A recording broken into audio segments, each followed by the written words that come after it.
The sun sets over a quiet African village. Children laugh.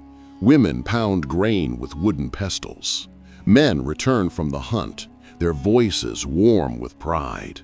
The air smells of roasted yam and palm wine. Families gather around the fire, telling stories that have been passed down for generations. For a moment, the world feels whole. But then, the drums change. Not the steady rhythm of joy, but the frantic beat of alarm.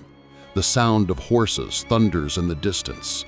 Foreign voices, shouting, commanding. Torches slice through the night. Men with guns and chains storm the village. Screams tear through the air. Mothers clutch their babies. Fathers fight with spears and machetes, but bullets and steel cut them down. This is Voices of the Forgotten, where Africa's buried truths rise again. The raiders show no mercy. Children are ripped from their mothers' arms. Young women are dragged by their hair. The elders are beaten, left to bleed in the dust. The village that once sang with life now burns. And the captives, hundreds of them, are bound in iron chains and marched toward the coast. Days pass, weeks. The march is endless. Feet bleed on the rough earth. The captives cry for water, but only a few drops are given.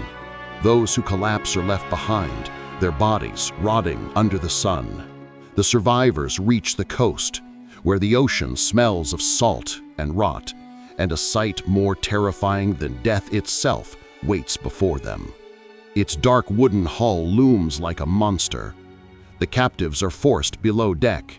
The air is thick with sickness, sweat, and despair.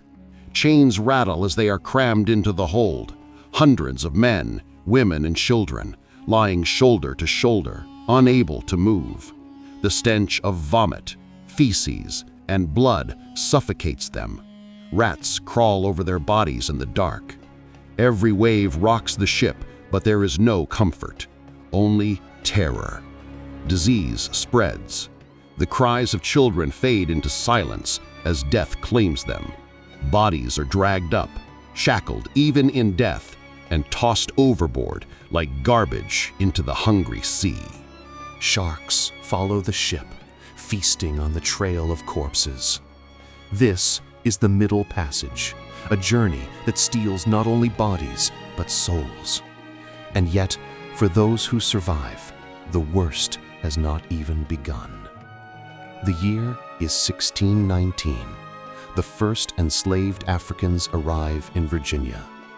Decades pass.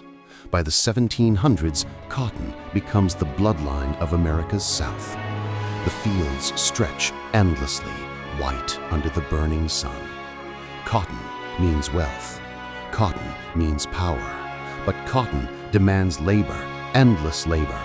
And for that labor, enslaved Africans are chained to the land, forced to bend and pick until their backs break and their fingers bleed.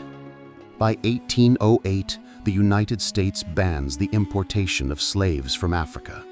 The ships can no longer bring more captives from across the ocean. But the hunger for labor does not stop. Cotton is king, and the demand for workers only grows. So the slaveholders turn to a new horror. Hi, thank you for watching up to this point.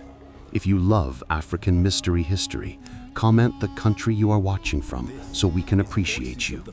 And don't forget to subscribe and turn on notifications so you'll be the first to see our next story. Now, let's continue. They look at enslaved Africans not as people, but as livestock. Their bodies reduced to profit, their children reduced to currency. A new industry is born, the breeding farms of America. And at the center of it all, Virginia and Maryland become the factories of flesh. Richmond, Virginia, the heart of the slave trade. Auction blocks rise like altars of suffering. Families are torn apart in the open square. A child is sold for a few $100s, a strong young woman for more. But the most prized of all, the breeding women. girls as young as 12, their wombs seen as gold mines. On these farms, the horror is unimaginable. Women are forced to reproduce year after year, their bodies broken by constant pregnancies. Their children are taken from them, sold to the Deep South, to Mississippi, Alabama, Louisiana, where the cotton plantations devour lives by the millions. Men are chosen for their strength, their height, their muscles. They are stripped of dignity, reduced to studs, forced to mate with women against their will, sometimes even with their own kin. Refusal means the whip. Compliance means shame and despair. On a hot July afternoon, the fields of Virginia echo with a woman's cry. She is dragged into a wooden shed, her wrists bound. A man, another enslaved African, trembling with rage, is pushed in after her. He pleads with the overseer, begging not to be used like an animal. The overseer cracks his whip, the leather tearing flesh. The man collapses, blood soaking the dirt. The overseer snarls, "Do as you're told, or die." This is not love. This is not family. This is production. The breeding farms operate like clockwork.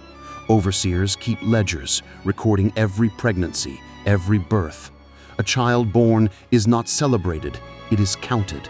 A number in the master's ledger, a dollar sign in his pocket. A human life reduced to inventory. By the 1830s, these breeding farms flood the South with enslaved people. The enslaved population explodes, not from ships, but from forced births. Every baby born means another cotton picker, another body to be worked, beaten, sold. The cycle feeds itself endlessly. On the plantations of Mississippi and Alabama, the cotton stretches to the horizon. Pregnant women stoop in the fields, their swollen bellies heavy under the sun. The overseer does not care. Cotton must be picked. A woman collapses, groaning in labor. She is whipped where she lies until she staggers back to her feet. Hours later, she gives birth in the dirt, the cries of her newborn mixing with the sound of cicadas. There is no rest. She ties the baby to her back and returns to picking. Her child will not stay with her for long. Within weeks, the baby will be sold, hauled away screaming, while the mother's tears fall silent on the cotton bolls. She will never see her child again. For the masters, this is efficiency. For the enslaved, it is hell. Richmond becomes the hub of this grotesque economy. Slave traders boast of their stock. Advertisements in southern newspapers list healthy young breeding women as if they were cattle. The value of a woman is not in her labor, but in her womb. A woman who has borne many children is prized, her body pushed to exhaustion. A man who sires many offspring is praised, though he weeps in silence each night. The cruelty knows no limits. Mothers are forced to watch as their daughters are taken to the breeding pens. Fathers watch their sons whipped into submission. Families are unmade, remade, and destroyed, all to fill the endless fields of cotton. And still, resistance flickers. In hushed whispers, the enslaved pray. They sing songs of freedom, their voices trembling but unbroken. They cling to memory of Africa, of villages lost, of ancestors stolen. Some flee into the woods, chased by dogs and hunters. Some take their own lives rather than endure another day. Their courage echoes in the darkness, even as the system crushes them. By the mid-1800s, the United States is drowning in contradiction. A nation that proclaims liberty, yet builds its wealth on chains. A land of freedom, yet one where millions are denied the right to their own bodies, their own children, their own lives. The breeding farms remain the darkest secret of this system. Few speak of them. Fewer still acknowledge their scale.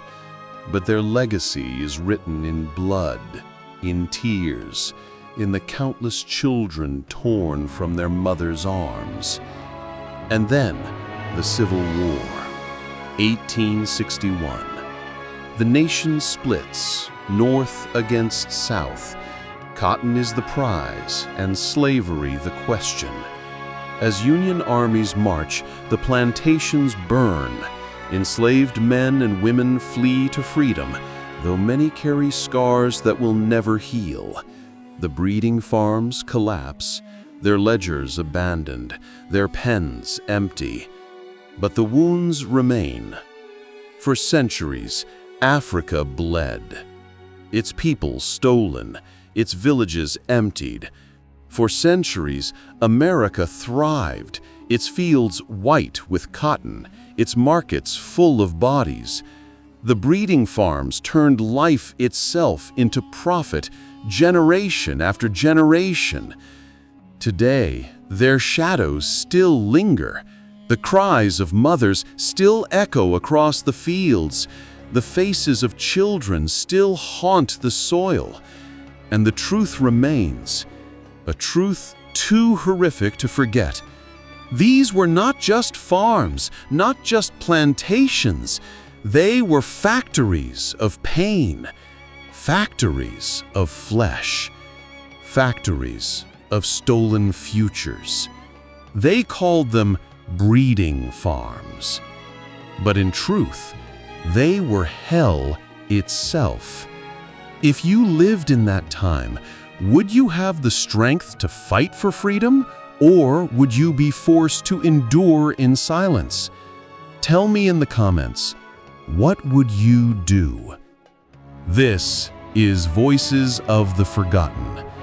Kindly hit the subscribe button for more history video. See you in our next video.